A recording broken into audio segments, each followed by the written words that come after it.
The relation of trade and commerce between India and Russia has a history since Cold War. As reported, the controversy, that is, the trade of crude oil and other discounted goods among these nations, is at its peak.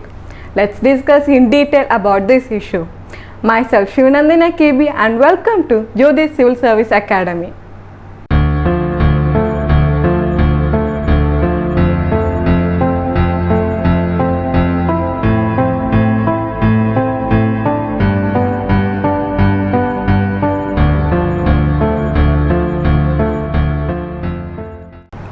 India-Russia relationship is the bilateral relations between the Republic of India and the Russian Federation.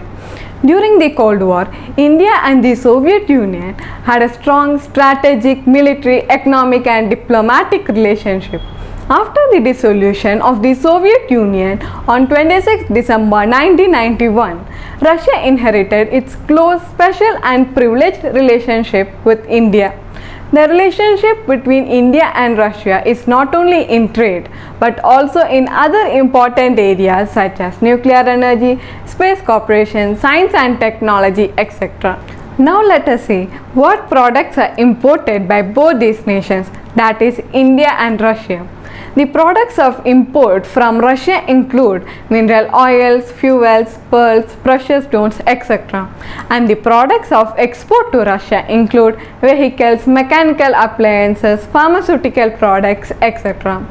Due to the war between Russia and Ukraine, the Western European nations and the US imposed sanctions on Russia's financial transactions through SWIFT.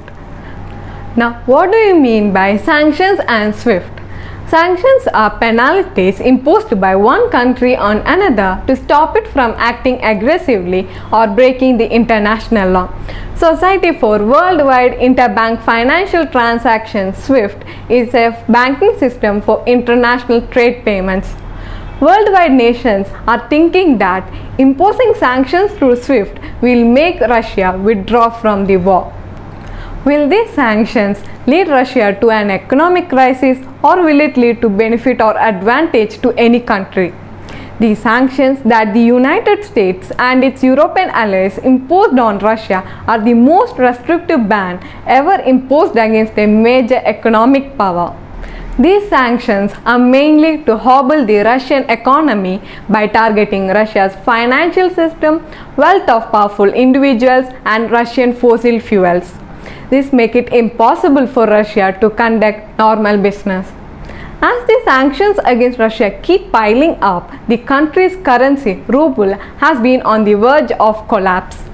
The US and UK has also banned its people from dealing business with Russia's central bank.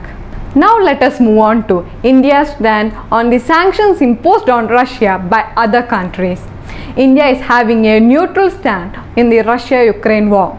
India has abstained from successive United Nations resolutions for censoring Moscow and called only for an end to violence.